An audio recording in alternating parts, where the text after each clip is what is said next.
Hello friends. आज के मेरे इस टॉपिक में वास्तुशास्त्र में ब्रह्म संभूमते व भृगमते सप्त सलाका चक्र से ग्रहारंभ का शुभ और अशुभ क्या फल होता है वो हम बताने जा रहे हैं। और ये सप्त सलाका बनती है 28 नक्षत्र से। हर दिशा में सात सात नक्षत्र, चार दिशा में 28 नक्षत्र। शुरुआत हम पूर्व दिशा में करते हैं कृतिका नक्षत्र से। तो चलिए मित्रों, देखते हैं इसका क्या श्लोक है। ब्रह्म संभूमति सप्त सलाका चक्र। इसमें दो मत हैं। पहला है ब्रह्म संभूमते सप्त सलाका चक्र।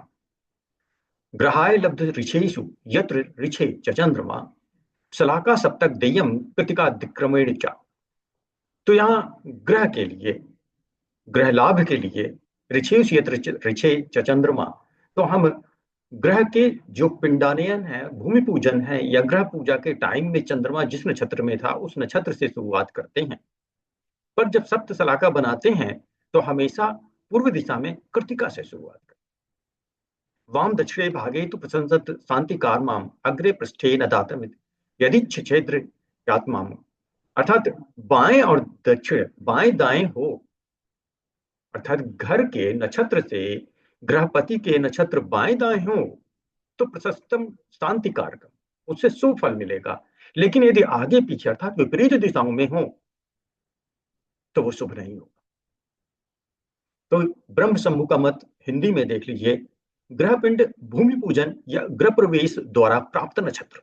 जब आप ग्रह पिंड करें अर्थात जमीन खरीदें, भूमि की पूजा करें या गृह प्रवेश करें, तो इसमें आप देख लें कि चंद्रमा किस नक्षत्र में, कोई एक कार्य में।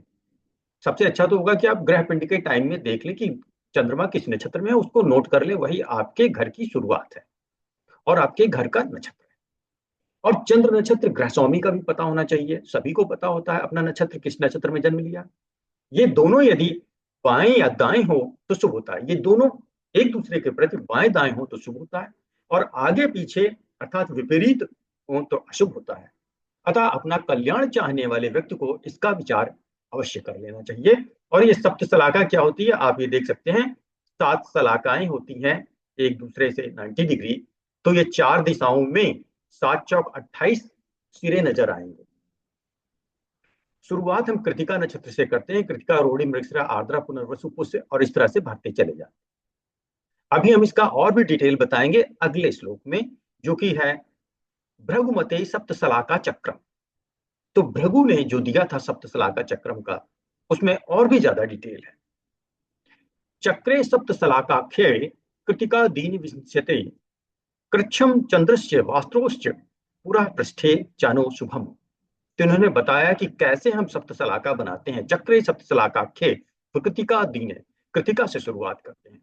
विन्यसेत कृच्छम चंद्रस्य वास्त्रोश्च पूरा पृष्ठे चानो शुभम। और इन्होंने बताया कि आगे पीछे पूरा पृष्ठे, आगे पीछे के अगर नक्षत्र हो तो वो शुभ नहीं होता, बाकी सब शुभ होते हैं। तो चलिए सप्तसलाका पहले बनाते हैं। तो भृगु के मत से जो सप्तसलाका का हिंदी में अर्थ है, उक्त नक्षत्र में कृतिका से सात सात नक्षत्र पूर्वादि दिशाओं में दिए जाते हैं।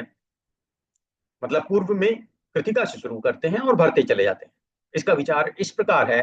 यदि वास्तु चंद्रमा अर्थात ग्रह पिंड भूमि पूजन या ग्रह प्रवेश का आपको जो चंद्रमा ज्ञात है, नक्षत्र ज्ञात है, और ग्रह समूह के नक्षत्र आगे पीछे अर्थात विपरीत दिशाओं में हो तो शुभ नहीं, अन्यथा शुभ होता है। और इसका वक्तव्य अब एक एग्जाम्पल से डिफाइन किया जा रहा है। वक्तव्य कृतिका से आश्लेषा तक पूर्व दिशा के, मघा से विशाखा तक दक्षिण दिशा के, अनुराधा से श्रवण तक पश्चिम दिशा के, और धनिष्ठा से भरणी तक उत्तर दिशा के नक्षत्र होते हैं। यदि वास्तु का नक्षत्र पूर्व दिशा के नक्षत्रों में हो तो पश्चिम दिशा के नक्षत्रों में ग्रहारंभ अशुभ होता है। इसी को हम विपरीत कहते हैं, आगे पीछे कहते हैं। यदि पश्चिम दिशा के किसी नक्षत्र में वास्तु नक्षत्र हो तो पूर्व दिशा के नक्षत्रों में अशुभ होता है। यह भी विपरीत ही हुआ।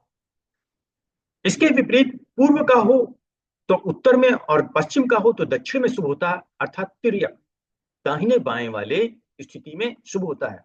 अब इसको सप्त सलाका चक्र में ही अच्छे से समझ में आएगा। सबसे पहले बात, सप्त सलाका बनाते कहते हैं। सलाका मतलब तीलियां, vertical bars and horizontal bars. कितनी? सात। सात तीलियां आप खड़ी लगाएं और 7 टीलियां बेड़ी लगाएं, तो सप्त सलाका बन गया। अब ऊपर की दिशा आपने पूर्व लिख दी, तो पूर्व हो गया, नीचे पश्चिम हो गया, इधर उत्तर हो गया, और ये दक्षिण हो गया। तो पहली जो सलाका वहां कृतिका से शुरुआत करें और क्रमशः 7 7 नक्षत्र एक एक दिशा में भरते जाएं। कृतिका, रोहिणी, मृगशिरा, आर्द्रा, पुनर्वसु, पुष्य, आश्लेषा। ये पूर्व दिशा कंप्लीट हो गई। दक्षिण दिशा में मघा, पूर्वा, फाल्गुनी, उत्तरा फाल्गुनी, हस्त, चित्रा, स्वाति, विशाखा। उसके बाद पश्चिम दिशा में अनुराधा, ज्येष्ठा, मूल, पूर्वाषाढ़ा, उत्तराषाढ़ा, अभिजित, श्रवण। फिर उत्तर दिशा में धनिष्ठा, सद्दिशा, पूर्वा भाद्रपद, उत्तरा भाद्रपद, रेवती, अश्विनी, भरणी। तो इस तरह से आपने 28 नक्षत्र भर दिए। 27 की जगह 28 क्यों? क्योंकि हमने अभिजित नक्षत्र भी लिया, जो कि उत्तराषाढ़ा और श्रवण के बीच में आता है। अब ये पूर्व दिशा है, ये पश्चिम दिशा है। पूर्व पश्चिम अपोजिट दिशा में होती है। तो अगर पिंडानयन, भूमि पूजन या गृह प्रवेश के समय का जो घर का नक्षत्र है वो पूर्व दिशा में है और ग्रह स्वामी का नक्षत्र जन्म का पश्चिम दिशा का है, तो ये शुभ नहीं होगा। अर्थात वो तिथि आप टाल दें गृह प्रवेश या पिंडानयन की, वो अगर तिथि टल के इधर दक्षिण दिशा में आती है तो दक्षिण पश्चिम का शुभ हो जाएगा। ठीक, इसी का अगर ऐसे बोले कि घर का नक्षत्र पश्चिम में है और घर के स्वामी का पूर्व में है, तो भी ये अशुभ है क्योंकि ये विपरीत है। या हम ऐसे बोलें कि घर का नक्षत्र उत्तर में और घर के स्वामी का दक्षिण में है, तो भी ये अशुभ है। या घर का दक्षिण में और घर के स्वामी का उत्तर में, तो भी अशुभ है। अर्थात ये जो रेड कलर की वर्टिकल लाइंस हैं, हॉरिजॉन्टल लाइन है, ये बता रही विपरीत दिशा। पूर्व पश्चिम अशुभ, उत्तर दक्षिण अशुभ। तो शुभ क्या होगा? पूर्व दक्षिण।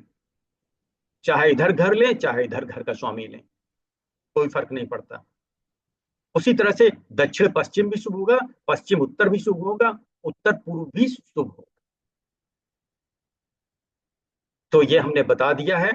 पूर्व दक्षिण में यहाँ पे शुभ लिख दिया है, उत्तर पश्चिम में भी शुभ लिख दिया है।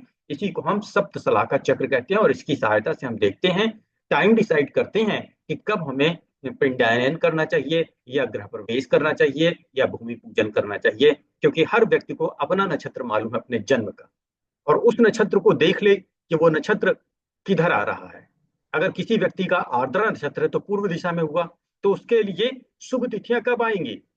पूर्व के लिए या तो वो दक्षिण वाले नक्षत्रों में करे भूमि पूजन, या उत्तर वालों में करे, इन नक्षत्रों में जब चंद्रमा हो। कभी भी वो इधर नहीं कर सकता इन 7 नक्षत्रों में चंद्रमा होने पे, क्योंकि ये उसके विपरीत होगा, अनुराधा से लेकर श्रवण।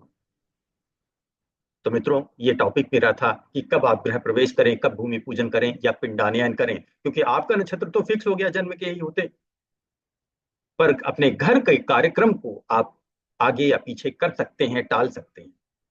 तो मित्रों, यदि वीडियो पसंद आया हो तो लाइक करें, सब्सक्राइब करें